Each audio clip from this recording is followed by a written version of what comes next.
Je suis encore une fois très heureux de vous retrouver pour une nouvelle review d'album normal entre guillemets, vu qu'on part plus sur un album court. Cette fois, on parle sur l'album de 2 Chainz, Dope Don't Sell Itself. Vous verrez que le thème principal de l'album, c'est justement, eh bien, le mec a fait des thunes avec le rap et maintenant il s'en vante, et en soi il a raison, parce que 2 Chainz, c'est quand même longtemps qu'il est dans le game, plus de 10 ans, ça c'est sûr.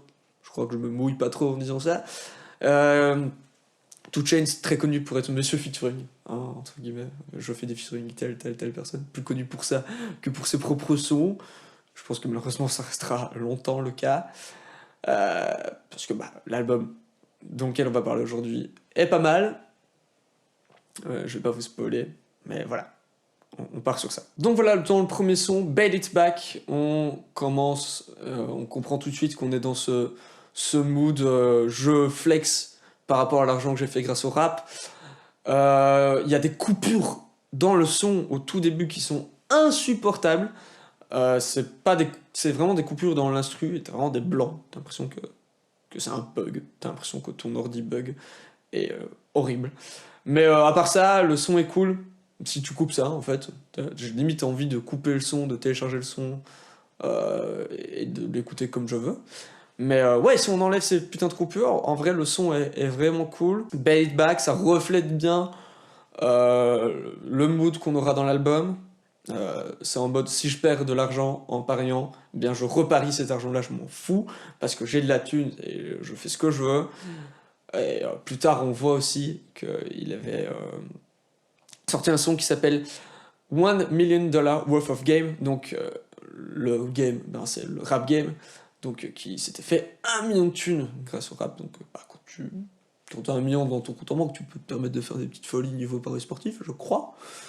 Il faut jamais que ça m'arrive, hein. Mon dieu, j'ai peur. Là, on tombe sur Pop Music pour le deuxième son, évidemment qui n'est pas une chanson pop et qui n'a rien à voir avec la chanson Talk About, Pop Music, Talk About. Tard l'époque aussi. Là, on part sur des paroles assez beaufs dans le rap US. Je pense que vous voyez de quel genre de rap US je parle. Le rap US qui parle de cul. Alors, de temps en temps, il y a des bons sons qui parlent de cul, attention. Mais là, c'est vraiment beauf, hein, c'est horrible. Et ça n'a rien à foutre dans cet album, malheureusement. Même si ça colle un petit peu au thème, ça n'a rien à foutre là. C'est dommage. Gros skip. Gros malaise, j'ai envie de dire. Là, on a un titre qui est assez cool, Kingpen Ghostwriter, donc en featuring avec Lil Baby. Donc là, il revendique, il se vante de ses talents de ghostwriter. Donc ghostwriter, c'est des gens qui écrivent pour quelqu'un d'autre qu'eux.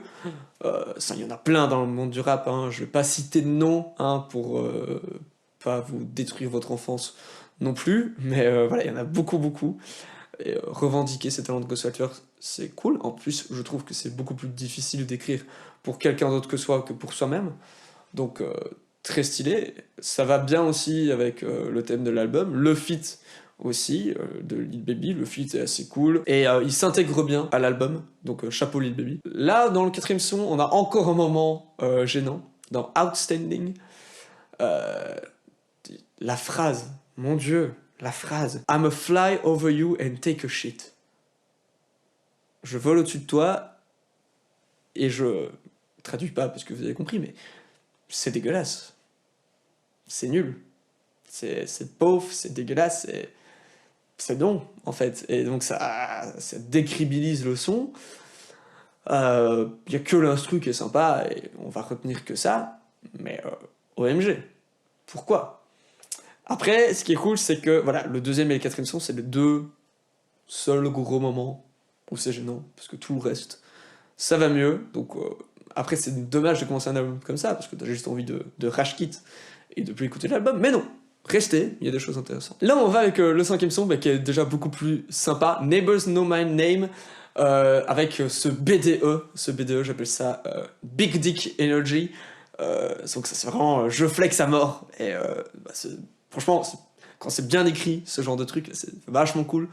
Et ça te donne un mood où tu gagnes un truc, tu gagnes un petit match, tu gagnes un petit match sur un jeu vidéo, tu écoutes ce son-là, bah, tu te sens comme un dieu, et c'est ça qui est cool, et apporter des sons-là qui apportent cette énergie, bah en vrai c'est cool, pourquoi pas. Ce qui est dommage avec ce son, c'est une petite outro Parasite, et il y en aura quelques-unes dans l'album. Je crois que c'est son oncle, je suis pas sûr de ce que je dis, mais je crois que c'est son oncle qui parle à la fin de chaque son, mais bon voilà, je préfère une intro Parasite qu'un moment Parasite en plein milieu, parce que bon voilà, t'as l'intro qui est Parasite, bah tu skips, t'écoutes le prochain son, mais voilà, c'est pas grave. Le 6ème son, celui que je parlais depuis le début, $1 Million Worth of Game, en featuring avec 42 Dugg, que je ne connaissais pas avant l'album de Tyler, the Creator, Call Me If You Get Lost, chouette apparition de cet homme, qui était incroyable, mais à part ça, je ne connaissais pas, et là, il revient encore avec une chouette apparition dans l'album de 2 Chainz. Le son est sorti 4 semaines avant, c'est très bien foutu, niveau refrain, etc., niveau paroles, niveau flow, mais l'instru est à la limite du supportable. Donc moi je la supporte, mais je peux comprendre que beaucoup de gens disent « Oh, l'instru il est insupportable, OMG ». Donc, dommage. C'est dommage, parce que tu prends ce son-là avec une autre instru, ça donne un truc assez cool, donc dommage. Là on part justement sur encore un skip, enfin encore, il n'y a pas eu énormément. Voilà, là c'est la chanson Free BG, Free BG, Free... Qui es-tu, BG? BG sauvage, qui es-tu? Dis-nous tout. Mais ouais, malheureusement, le truc c'est que c'est vraiment pas ouf. Vraiment pas ouf du tout. Et il y a une répétition excessive du refrain. Le refrain, tu l'entends 100 000 fois, et ça c'est juste insupportable, donc c'est un beau skip. Le 8ème son, 10 Bracelets, featuring NBA Youngboy, donc Never Broke Again. Franchement, là aussi, son qui était assez cool, avec une instru qui fait très Link, j'ai envie de dire, très jeu vidéo comme ça, jeu vidéo préhistorique. Assez cool, l'instru, son aussi, et encore l'outro Parasite à la fin. Mais bon, voilà, toujours pas grave. 9ème son, Lost King, en featuring avec Lil Durk, encore bof, encore un skip. C'est pas insupportable comme d'autres sons, ou pas gênant, ou pas bof. Mais voilà, il y a vraiment rien, c'est un skip. Le 10ème son avec, en featuring, peut-être le featuring le plus connu de l'album, Swelly, de Race Rumored, qui date de... ça aussi, ça date de Race Rumored avec No Type, No Flex Zone, etc. Mais ouais. Et Black Beatles, la fameuse chanson du Mannequin Challenge, c'est aussi, ça date, tout ça. Waouh, incroyable, je me prends un coup de vieux en parlant de ça, vraiment. Le son s'appelle Caymans, qui me fait beaucoup penser à autre chose. Je crois que je préfère pas en parler parce que, oh mon dieu, j'ai pas envie de rentrer dans des trucs politiques, etc. Mais bref, on va dire que le titre rentre bien avec le fait que le mec a de la thune. Je vais pas en dire plus, mais voilà. Le featuring est assez cool. Swally apporte quelque chose d'assez cool dans cette chanson. Le flow de 2 Chainz est vraiment cool. D'ailleurs, vraiment, dans tout l'album, 2 Chainz a un flow qui est vraiment incroyable, parce que le mec, même si ça fait plus de 10 ans qu'il est dans le game, il a toujours un flow assez cool, niveau kickage, etc. Mais là, sur cette chanson-là, le flow est cool, mais le texte est un peu trop faible. Donc là aussi, dommage. On arrive déjà à l'avant-dernière chanson, donc la 11ème, Vlad TV, en featuring avec beaucoup trop de gens que je connais pas et que j'ai la flemme de citer. Mais ouais, c'est vraiment cool. On part sur une reggae vibe aussi. Donc quand je dis aussi, je reviens sur l'album de FK Twings.